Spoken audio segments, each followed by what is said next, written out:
เชียร์ชวนหรือมีหยังรายการหยังรายการต้มซุปต้มตีนไก่ตุ๋นตีนไก่ ต้มตุนตีนไก่กินแก่ผู้เดียวเมื่อวานนี้ประมาณ โอ้ เป็นข้าวกล่องเลย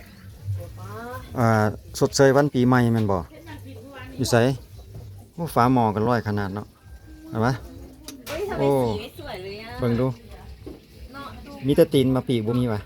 มันจะตีนเลย เออ ได้หวานของมันได้นี่กินได้อยู่โดนชื่อไม่เห็น วันนี้บ่ได้ไปทางใดอยู่เฮือนพี่น้องมาเบิ่งเด็กน้อยลูกหลานทีมงานของลูกสาวเพิ่นพากันมานั่งซุ่มกันอยู่หลังบ้านเป็นตูบเพิ่นก็เฮ็ดรายการกินอันนี้เป็น มาแล้ว เพื่อนของลูกสาวโอ้บ่ได้พากันไปใส่เนาะพากันมาสังสรรค์เป๊ปซี่บ่วันนี้หลังจากมื้อคืนนี้ ที่หน้ามันที่นาเค็มเลยไปกินนะ มื้อคืนนี้อิ่มเบียร์แล้วมันบ่มันได้กินเป๊ปซี่เอาเนาะ โอ้มันดีแล้ว โอ้มื้อคืนนี้เพิ่นก็บ่แม่นง่ายวันที่1หั่นเนาะพากันสังสรรค์กันต้อนรับปีใหม่2026เพิ่นเฮ็ดกันมื้อคืนนี้เอาแม่นยังเอามาซิมมังกรตีนหนึงว่ะเปื่อยหรือบ่เปื่อยหั่นวะ ละลายในตุ่ม นี่ยังนี่ตำข้าวปุ้นใส่หมักฮวงตำข้าวปุ้นมีหมักฮวงแดงนำทีมโดยเมทัล เมทัลติ๊ก ยำโย อืม ยำเหมือน มันอยากคือว่าสีมืดๆนี่นะถ่ายโปรแกรมปานใดเนาะ ขั้นอันเพื่อเราจะเอา เป็นบางจังหวะ ข้างปลาไว้ปลาบักคือเลย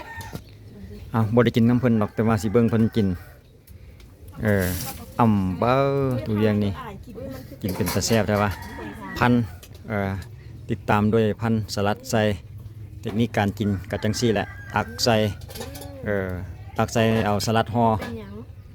เอาคำใหญ่ๆกว่านี้ได้ไหมเอาหลังจากนั้นก็รวบยัดใส่ปาก เอาเบิ่งเขากินก่อนแป๊บหนึงก็ว่าคิดกินแต่แซ่บแท้มีแต่ซ้ำนี่วะ2อย่าง2เมนูอันตีนไก่นี่ก็ต้มกินล่าๆนี่วะบ่ได้มีแก้วมีหยังมาพันเลยวะ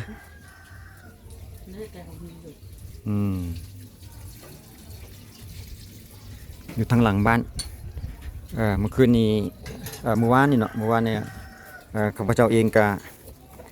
ตั้งเตาเผาถ่านไปเด้เตาของเฮาก็ได้ตั้งไว้หลังบ้านเลยพี่น้องใส่แบบครอบครัวกับเผาเท่านึงก็ได้2เป่าพุ่นได้ล่ะนี่หลังจากเอาใส่เป่า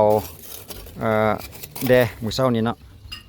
ถ่านตัวนี้เป็นถ่านไม้ปีกไม้บิ๊กเนาะไม้ยูคาแต่ว่ามื้อเช้านี้จกไป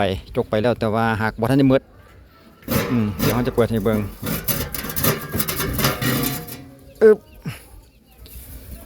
เด้เอาออกไปได้เป่าหนึงแล้วกระสอบหนึงแล้วเนาะยังอีกเครื่องหลายพุ่นแล้ว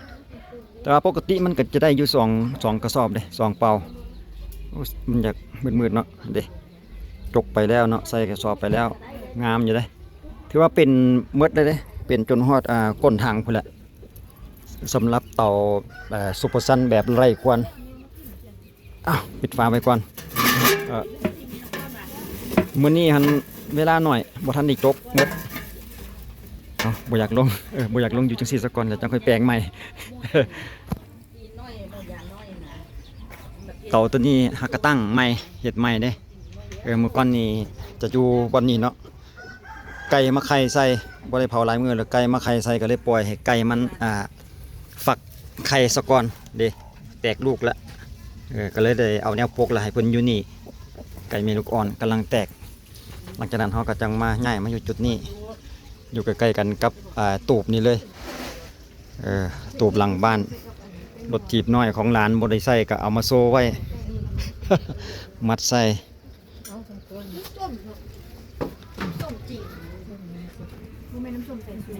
เอาเบิ่งเขาเจ้ากินอยู่นี่แป๊บหนึงก่อนโอ้แดดส่องว่ะนอกจากนี้เราก็ยังมีแบบกีนะพี่น้องเมียของข้าพเจ้าเองเนาะเป็นแบบอาชีพเสริมมื้อนี้เพิ่นบ่ได้พักเพิ่นหมดแล้วเพิ่นตำแต่เช้าแล้ววันนี้ตอนช่วงบ่ายนะช่วงแรงแล้วเพิ่นจะหยุด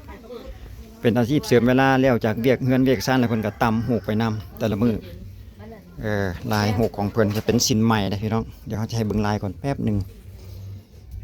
สีอันใดบ่แน่ใจเอาไปตำนี่แม่นทางห้านเพิ่นจะเป็นผู้เลือกลายเลือกสีให้ว่าตำสีนั่นสีนี้เด้อหั่นน่ะก็จนว่าตำบ่ทันในปัจจุบันนี้ก็ยังเล็งเพราะว่าทางห้านที่ว่าเพิ่นติดต่อจองมานี่รับบ่อันว่าซั่นต่อไปจนเฮาตำทรงบ่ทันพุ่นแหละเฮาก็มีแต่ว่าเพิ่นก็ตำแบบวางเวียกในครอบครัวจังได้ตำน่ะเนาะบ่ได้ตั้งหน้าตั้งตาตำพวกปานใดหั่นนะก็เลย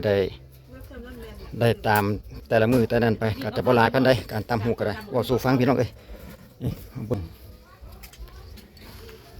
มีแต่หลานสาวเด้อพี่น้องสองคนนี่ก็สดๆจริงๆอยู่เด้นี่บ่ทันได้มีแฟนแต่ยังใดดอกสองคนนี่นะบางเทื่อก็สิติดต่อผู้บ่าวทางบุรีรัมย์ให้อยู่เพิ่นยังสนใจอยู่อยากได้อยู่ผู้บ่าวทางบุรีรัมย์ว่าซั่นเด้หลานสาวหมู่ของลูกสาวของเฮาเนาะจะปวนพ่อมึงทำเขายังไง เอากินคำใหญ่ๆตัวมันก็จังเป็นตะแซ่บนานวันๆในการลูกชายเดียวพี่น้องลูกสองคนพี่น้องยังบ่แล้วอีก ยิงหนึ่งชายหนึ่งข้าพเจ้าเองแต่ลูกสองคนยิงหนึ่งชายหนึ่งพอดีเลยเนาะพ่อมึงยังถ่ายอยู่คุณหนีก่อนพ่อมึงถ่ายเห็นอยู่ละ นี่ ทำเขาใหญ่ หน้าตาเพิ่นก็ได้มีผู้เฒ่าใดมาสนใจดอก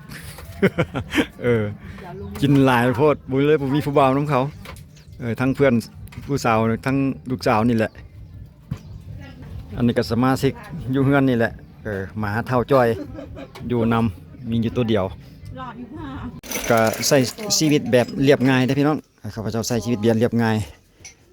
ติดดินมาซั่นต่อไปนำให้นำนาอาชีพหลักก็มักเฮ็ดนาเพราะว่าตั้ง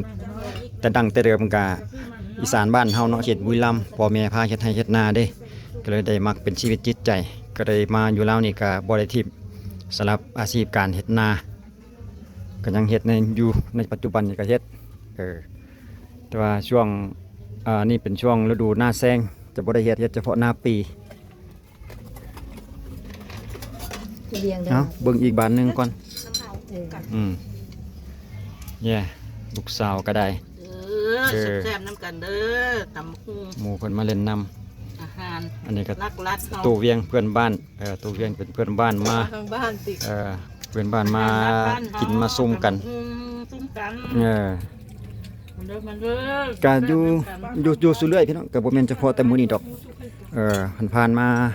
ก็เกือบทุกมื้อก็ว่าได้เนาะที่ว่ามากินข้าวรวมกันตอนสวยหรือว่าตอนเช้าสวยแรงแล้วแต่สะดวกแล้วแต่มีงานการดำรงชีวิตก็คล้ายๆกันพี่น้องบ่ว่าแต่อยู่ลาวหรือว่าอยู่ทางอีสานบ้านเฮาก็ใส่ความชีวิตความเป็นอยู่คือกันคุยกันรู้เรื่องเนาะภาษาเดียวคลิปวิดีโอนี้ก็มีแต่เอาเรื่องราวภายในครอบครัวเล็กๆน้อยๆมาฝากพี่น้องมาเราสู่กันฟังเนาะขอโทษขออภัยนำมื้อนี้บ่ได้ออกไป บ่ได้ไปถ่ายทำทางใดก็เลยเอาความเป็นอยู่ในปัจจุบันก็ขอบใจเอาไว้เจอกันในคลิปต่อไปสิเป็นเรื่องราวแนวนั้นกันอีกเทื่อนึงพี่น้องสำหรับคลิปนี้ขอบใจเด้อสบายดี